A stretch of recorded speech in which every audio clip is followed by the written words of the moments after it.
con quien vamos a conversar sobre un tema serio que involucra a muchísima gente en nuestro país, que tiene que ver con las tarifas eléctricas, con el consumo eléctrico en nuestro país y con el pago del IVA.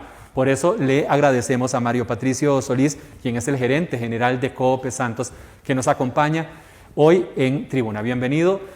Muchísimas gracias por aceptar la invitación y un placer porque hace mucho tiempo que no nos veíamos. Sí, don Sergio. Más bien, gracias a usted por sacar un espacio de su tiempo y poder conversar un ratito de este tema que realmente consideramos que es de vital importancia, no solo para Coope Santos, sino para el país y para toda la ciudadanía. Y por otro lado también, muchas gracias por permitirnos vernos, porque después del inicio de la pandemia nos aislamos y al final de cuentas, bueno, en buena hora que el día de hoy está acá por nuestra región. Ya estamos retomando, obviamente, esa nueva normalidad cada vez más cercana a la normalidad que vivíamos antes. Y antes, normalmente, no pagábamos IVA en servicios eléctricos. Y ahora, desde hace algún tiempo, por supuesto que se tiene que pagar el IVA. Sin embargo, Coope Santos es una de las empresas que asumió el costo y no se lo trasladó a los usuarios afiliados a la cooperativa, obviamente, que reciben los servicios de distribución de energía eléctrica que hace Coope Santos. Primero, ¿por qué se da esto y cuánto ha significado eso? Sí. Bueno, al final de cuentas, la cooperativa llegó y presentó un estudio tarifario para poder compensar el IVA. Sin embargo, se vino el tema de la pandemia, se vinieron toda una serie de situaciones en el año 2020 y le aprobaron una diferencia en la base tarifaria y comenzó a asumir un déficit, digámoslo así. Al final, el IVA se ha convertido en una carga, no solo para Coope Santos, sino para todas las empresas distribuidoras, porque antes lo que pagábamos era impuesto de ventas. Y hay que recordar que estaba segmentado. El sector residencial pagaba un 5% de impuesto de ventas. El sector comercial, industrial, pagaba un 13%. Habían algunos que estaban en el régimen de zona franca que estaban exentos de la totalidad o una porción del impuesto de ventas. Vino el IVA y dijeron nuestros señores diputados, ¿verdad?, nuestra Asamblea Legislativa, que había que exonerar a todas las familias que consumieran poco, ¿verdad?, para poder ayudarles. Lo único es que llegó y exoneraron a familias que consumían menos de 280 kWh. En el caso de Coope Santos, ¿verdad?, exoneraron al 93% de todo el sector residencial. El otro 7% es el que consume más de 280 kWh y tuvo que pagar IVA. Siempre dentro del servicio residencial. Residencial. Ajá. Y también veamos un pastel, imaginémonos un pastel donde el 91% del total de nuestros abonados o asociados son residenciales. El otro 9% son el resto. Y ese resto, ¿verdad?, existen industriales que están exentos. Hay que recordar que todos los que están en el régimen de exportaciones a nivel nacional están exentos, ¿verdad? Y están exentos de IVA. Siguiendo con todo esto, entonces el tema de la prorrata, que es una porción en función de los ingresos, ¿verdad?, y en función de la porción de la cantidad de ingresos que están exentos, así es que se calcula esa prorrata. Todo lo que dijo el Ministerio de Hacienda en la interpretación de ellos es: no, Coope Santos pague IVA sobre todas las compras. Entonces nosotros estamos pagando un 13% de IVA. ¿A quién se lo pagamos? ¿Al ICE o a Coneléctricas, que son nuestras dos fuentes proveedoras de energía? Okay. Y eso es Coope Santos. Pero yo quiero también ampliar esto, porque no es solo Coope Santos el que está haciendo esta gestión. Esto lo estamos haciendo a través de CEDET, de la Cámara de Empresas, ¿verdad?, de Electrificación y Telecomunicaciones de Costa Rica. Ahí estamos o constituimos SEDET, tanto COPE Guanacaste, COPE Lesca, COPE Alfaro Ruiz, ESPH, JASEC y COPE Santos como empresas distribuidoras. Y adicionalmente con Eléctricas, que es la que une a las 4 cooperativas de electrificación rural, más otros consorcios como Cujuqui y otros que están también integrados en SEDET.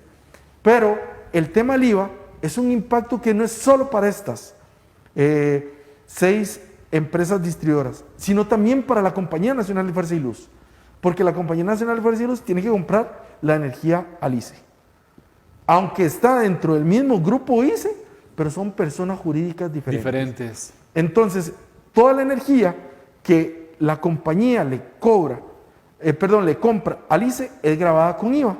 Y por otro lado, la compañía también tiene una porción importante de empresas y familias o clientes residenciales exentos.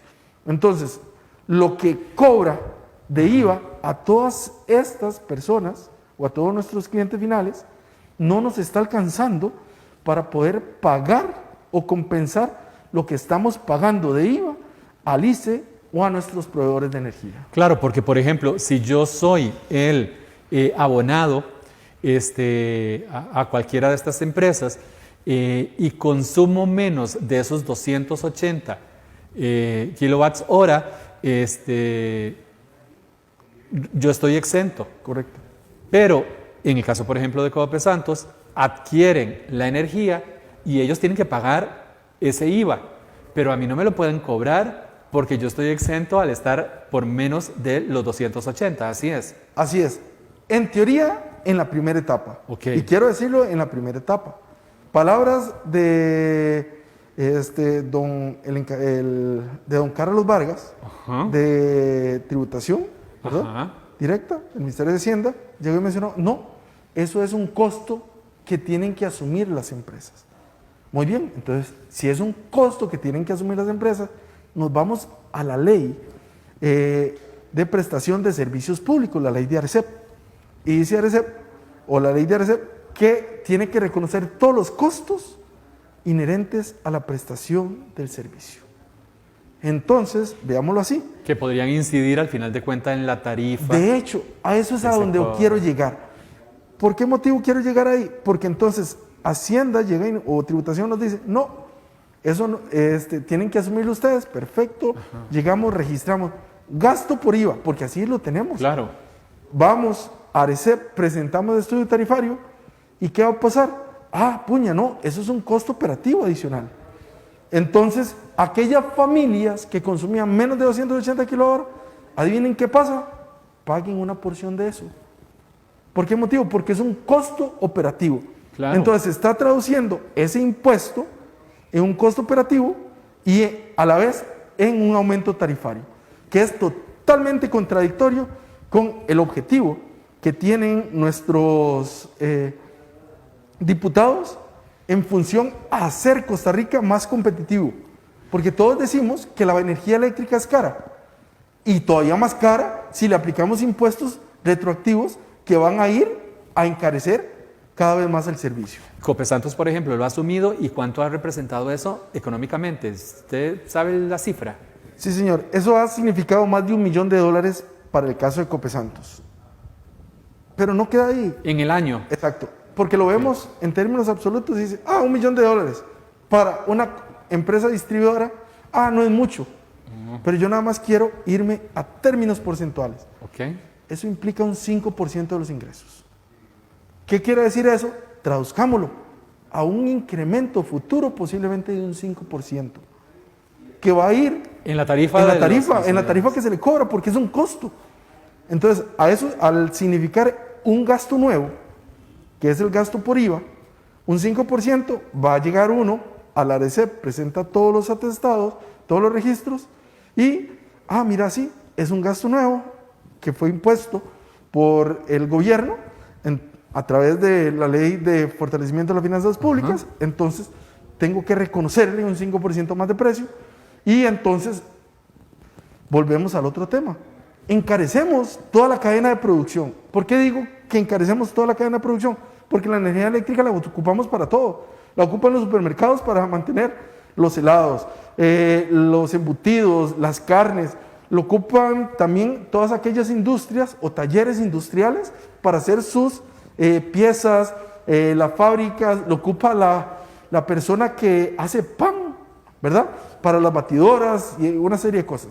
Entonces, es un costo a la base de la cadena de suministro, a la base de nuestra cadena de alimentación.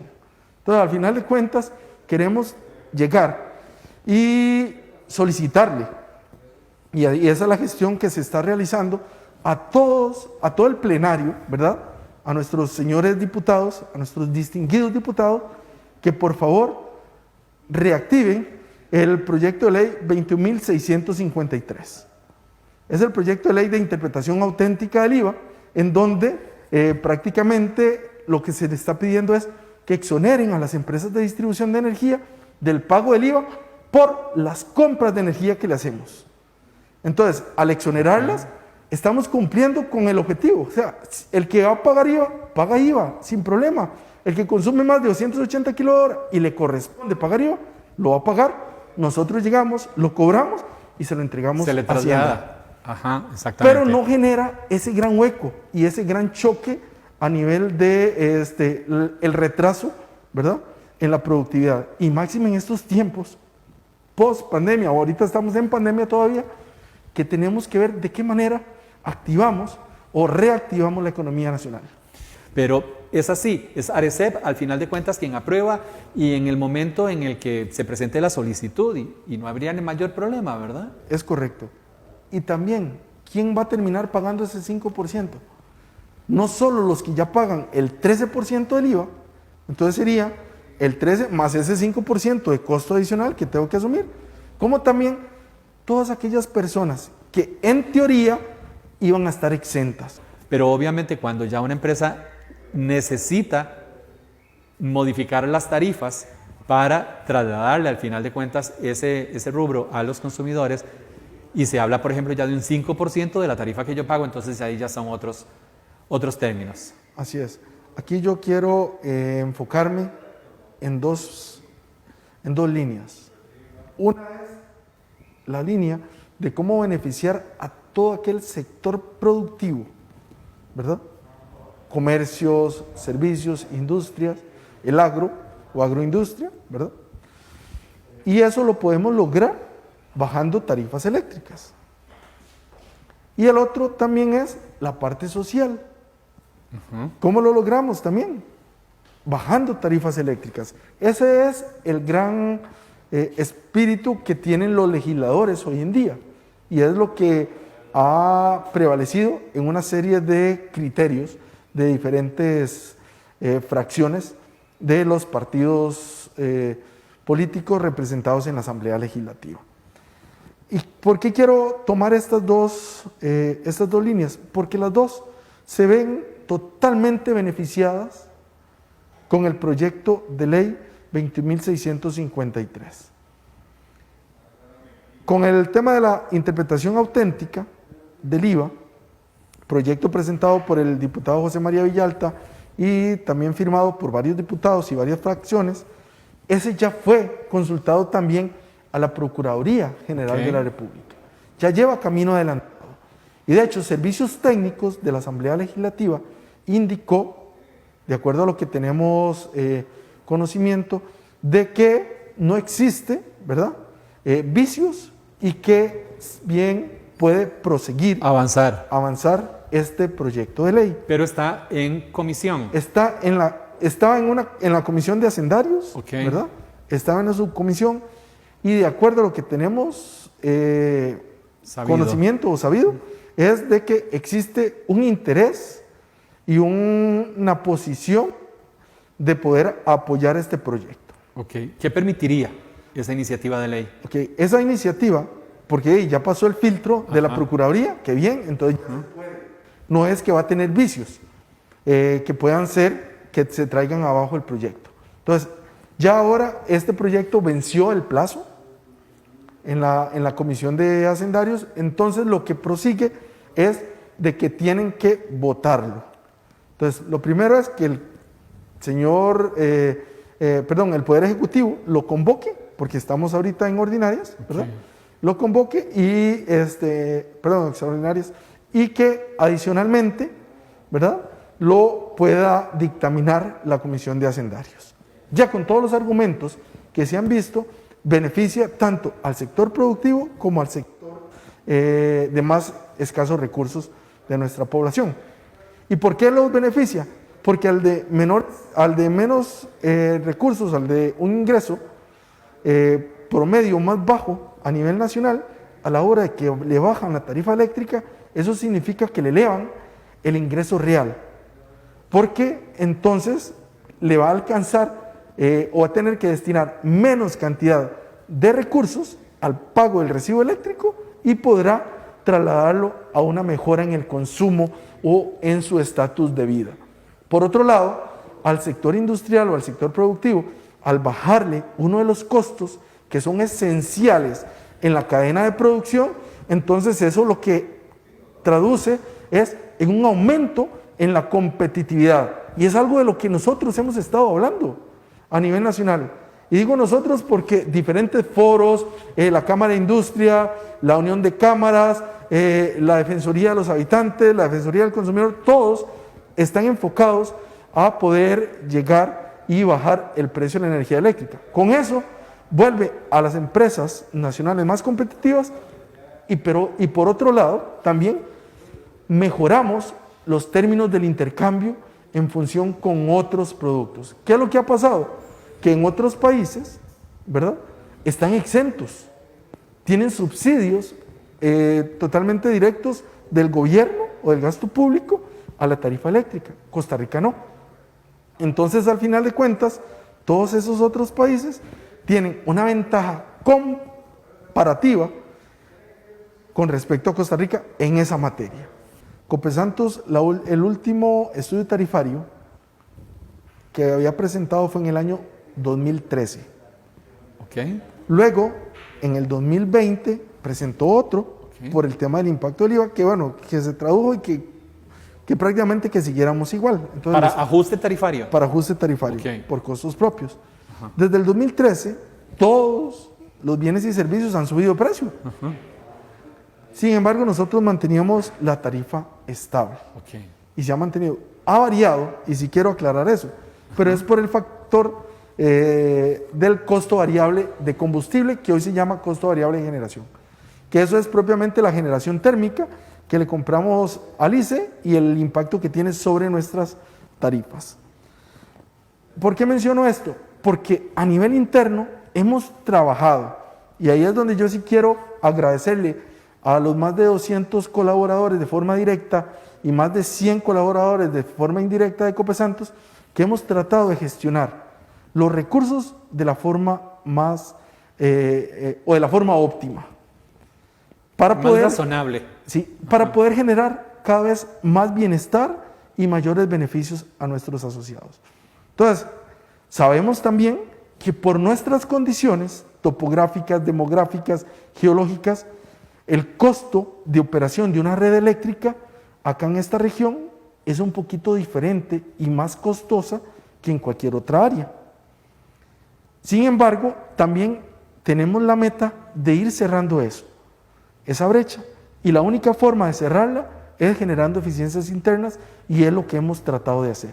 Lo único es que viene un factor externo que se llama IVA, que llegó de ahí y nos echó todo pero para abajo, porque al final de cuentas entonces tenemos que destinar más recursos a pagar ese impuesto y menos a hacer inversiones que le van a generar beneficios importantes a la población, a la comunidad y a los diferentes cantones, a los 9 cantones que nosotros servimos. Por las características de nuestra región, el tema de clima y el tema también de que existen muchos sustitutos energéticos, hacen que Copesantos o que el sector residencial de Copesantos sea el que consume en promedio lo menos o lo menor a nivel nacional.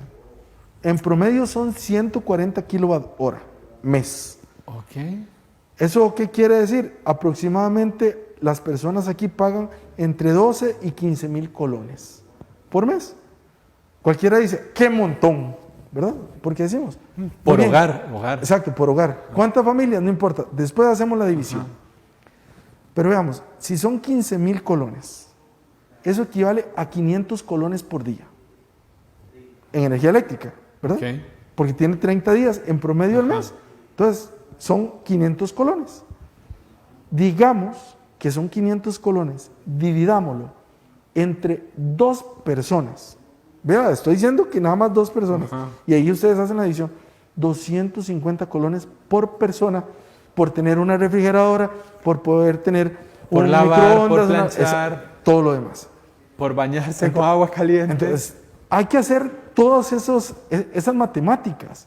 Al final de cuentas, ¿por qué Copesantos también tiene ese consumo promedio tan bajo? Porque aquí qué rico es una olla de carne, ¿verdad? Y ojalá con leña de café, ¿verdad? En la cocina de mi abuelita. O sea, perdón, todo eso lo tenemos nosotros acá. Y si no tenemos aquí leña de café, yo sé que en la zona de Acosta y de Guayabo tenemos leña de otra vegetación. Hay sembradíos de cítricos que hay que derramarlos y eso nos funciona. Entonces, ¿por qué llamo yo quizás o quiero alegar un poquito en estos temas? Porque todos podemos decir qué montón de luz estoy pagando o qué montón del servicio eléctrico. Sin embargo, hay que hacer todo en función o en ponderación a la cantidad de personas que habitamos y en los beneficios que tenemos. La tarifa en el primer bloque es un poquitito más alta que algunas otras, es un poquito más baja que la del ICE. En el segundo bloque, más de 200 kWh, que lo consumen muy pocos, es un poquito, también comienza a subir, pero en promedio, si dividimos el total de colones que pagan las familias en términos de un año, entre la cantidad de kWh, la tarifa, ¿verdad? Es muy, o el tema así de tarifa, es muy competitivo. Okay. Y no solo competitivo por el tema de 1 a 1, sino por todos los beneficios y por todos los costos inherentes a mantener una red en una región como la que nosotros tenemos. Por supuesto. Patricio, muchísimas gracias de verdad por haber compartido con nosotros este rato.